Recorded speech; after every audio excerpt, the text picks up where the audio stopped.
Temple had a heartbreaking loss in the NCAA tournament as they fell to Iowa in Brooklyn by a score of 72-70. But it was a really good year for Temple as they got back to the NCAA tournament. And now joining us is the head coach of your Temple Owls, and that, of course, is Fran Dunphy. Coach, great to see you, and how are you?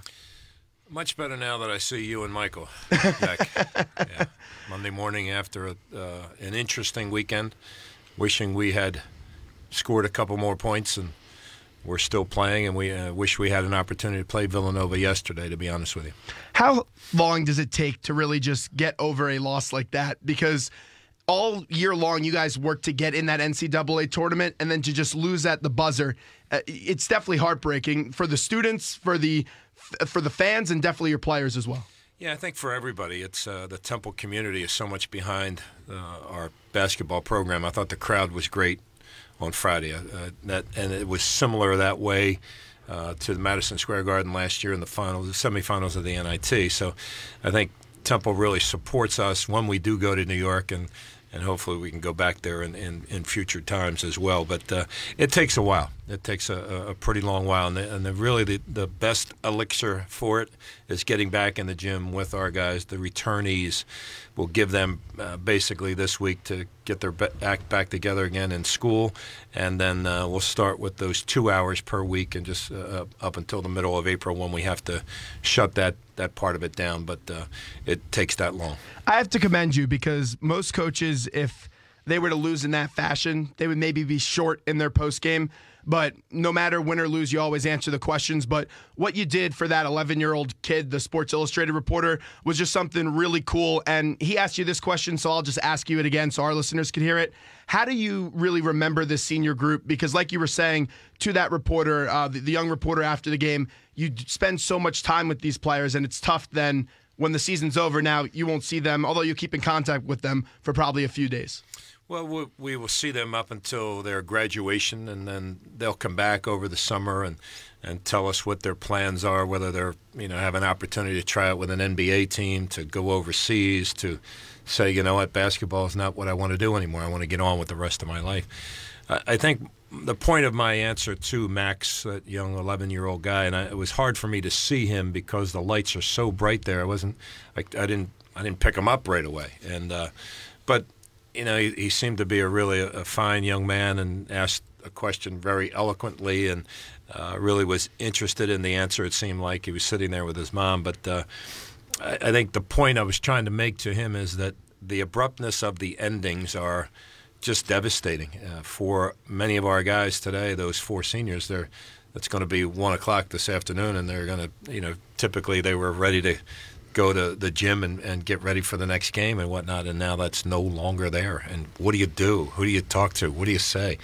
Where are your thoughts gone? And all of a sudden now it's the reality of leaving the cocoon has smacked you right in the face, and you're not really sure how to do it. And we all suffer from it. I can remember when I was a college senior, the first thing I did after I realized there was no more practices to go to, I went to the gym anyway because I didn't know what else to do. It's routine. It is, and it's so much a part of your life. And now, but it's the reality of moving on is very difficult. So that's the most difficult thing is the abruptness of the ending. And you have a certain niche for just developing players. And one player I was really impressed with was Quinton DeCozy this year. I thought he took his game to the next level, and it was obviously shown by getting first team unanimous in the American Athletic Conference. And I thought he should have won Player of the Year, but he didn't, as that went to Nick Moore.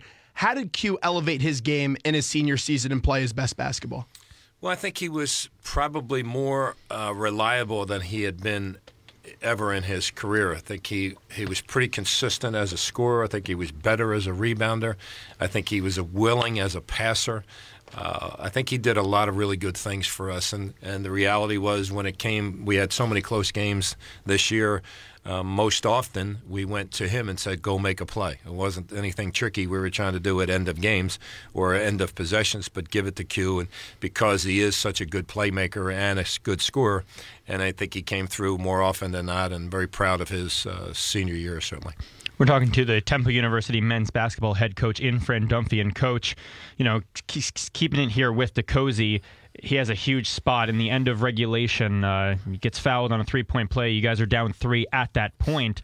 Did you say anything to him going into the free throw attempts? And then furthermore, when Coach McCaffrey tried to ice him a bit before that third one, did you say anything to him at that point either? Well, before he shot the first 2, there really wasn't much of a chance to say anything to him. He wasn't coming over to me and saying, okay, what kind of advice do you have for me? He's a pretty confident guy.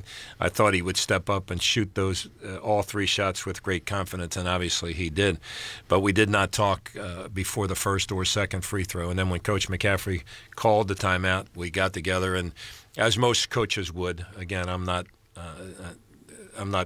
reinventing the wheel here. We said, okay, when Q makes this last shot to tie the game, let's make sure we don't give them an easy look at a 3, a la the kid from Connecticut who makes the long shot against Jalen Adams. Adams against Cincinnati, and so that's what we talked about. Nothing other than when he makes this shot, but that's what all coaches would do. So now getting past the season a bit, I imagine recruiting continually changes not only over the course of time, but year to year. Bring me back to your early recruiting days when you were a head coach at Penn, and how much has changed to now where we're in 2016. Well, I think that the culture has changed. Parents are more involved. AAU coaches are more involved. There's much more outside noise affecting these young men as they're making their decisions, not the least of which is the social media piece. There seems to be a lot less patience, a lot less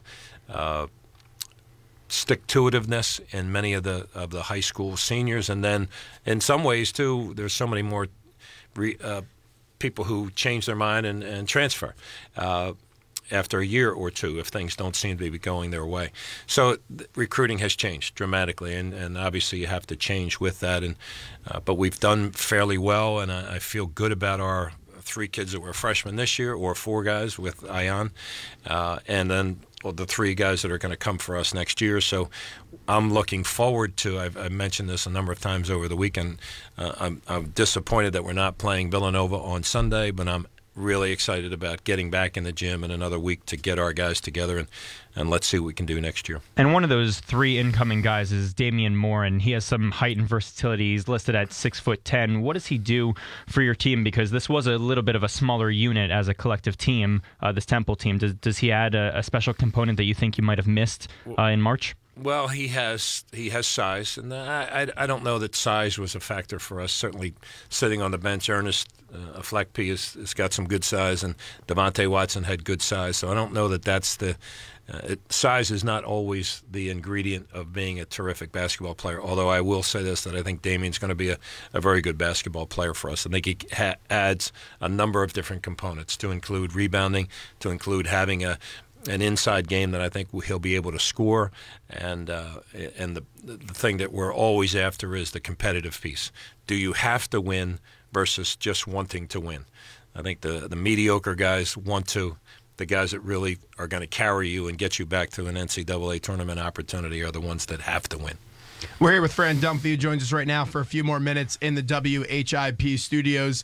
Everyone's talking about the end of that game, and I know it's tough to just pinpoint one play when you're looking at why a team did lose, but when you took another look at that push-off by Woodbury, what did you see?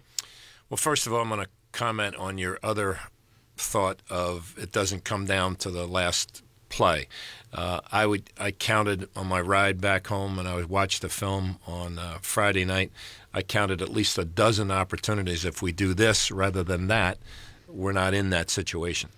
The other part to this is that I thought our defensive possession was outstanding the last play of the game. Josh Brown did a great job on Cassell. If the ball hits the rim, we're fine. We're playing again for another 5 minutes, and who knows what would be the outcome. But the ball doesn't hit the rim, so it was hard for our guys. You're watching, you're looking, and then all of a sudden Woodbury just jumped up there and grabbed it. But we would have done a better job of checking out had the ball hit the rim, just that simple dynamic taking place. That being said, we needed to keep them further away from the basket. I thought, our defensive possession was very good, other than not paying enough attention to Woodbury. And let me go back. And everybody said, well, he pushed him. his both hands were on Obi's back, but it wasn't like Obi moved 5 feet underneath the basket. So, and I don't know that there's many officials that are going to make that call. The other part is if it had happened to us or against us, where one of our guys put their hand and a basket was taken away, let's say, and if it had been taken away, Obi would have gone to the foul line to shoot a foul shot. If it had been an Iowa guy, then I probably would have voiced some concern about the call. So you can't expect to get that call at the end of the game. This is just an exuberant time of college basketball. I watched almost every game yesterday. I sat down at 12:30 and I watched all the way through the St. Joe's game. Maybe missed a player here and there. Just take a look at that Northern Iowa game yesterday where they're up 10 with 30 seconds to go and they don't win. And then you also have the situation where you go down and you have players that are crushed in that locker room after the game. What do you say to a player like Obi who was down after that game for basically allowing that last look to go in? Yeah, and I didn't single any person out in our locker room before that I had my duties of going to sit in front of the media. But what we talked about is how proud of them I was. It doesn't, as we talked about, it doesn't come down to one last play. Should we have checked out better? Yeah, probably. But Obi knows. He knows exactly, and I think some of his comments after games were good. I got to be a better player this way, that way, or whatever it happens to be, and he will be. I think he'll have a terrific junior and senior year here at Temple University, and looking forward to coaching him. But it's what happens. It's the world that we chose to live in, and we talk so much about it going into the game. This is big time stuff. This is serious stuff. We're gonna, and games are gonna come down to last second plays. Stephen F. Austin, one of those kids, all he has to do is pick the ball up. He decides to dribble it, and that causes the chain reaction of them losing that game. Wisconsin's last second jump shot. It was amazing how many games have come down to the last moment, the last play. It's just an incredible thing, but that's why it's March Madness. Well, we were alluding to a little bit earlier where multiple plays go into an outcome of a game. Two things down the stretch that I realized was the offensive rebounding in sequence wasn't that great, and then you guys couldn't get a three-point shot basically going all night. What went wrong in those two departments down the stretch for your team? I thought we had some pretty good looks in the I can remember two clearly that were actually Obi had the one in the corner that was we thought it was in the hoop. I thought he had another one earlier in the game that was really pretty. He was pretty bare, top of the key, just didn't go for him. I thought we had good looks, just didn't happen for us. The offensive rebounding sequence, there were a lot of long rebounds that I think we had to do a better job of checking out. It was interesting. I don't think we got burned too badly from that, other than maybe taking a little bit of energy and a little bit of enthusiasm out of what we were doing. But I don't know that it hurt us. It hurt. It looked like we were really poorly rebounding, and that the actuality was we were just sort of even jumping up there with occasionally a taller guy than us, but one of those things, and obviously we'll get back to work soon and try to correct some of those things. But I think as far as the shooting was concerned, we had our chances. Another big part in that game was you guys get to the free throw line, 1-and-1, Daniel Dingle's in the game, and I know Coleman fouled out. When you made that decision after Coleman fouled out, why'd you put Dan in the game? Just because he was the most reliable rebounder, defender at that point, and he got a great rebound. And I don't think they meant to foul him. And Dan had to go to the foul line, and Dan's going to get some work done on his wrist this week, and he couldn't shoot him right-hand, shot it left-handed, and that would have been an interesting storyline had Dan's foul shot gone down and we got a stop at the end of the game. We'd be talking about a whole different world at this point.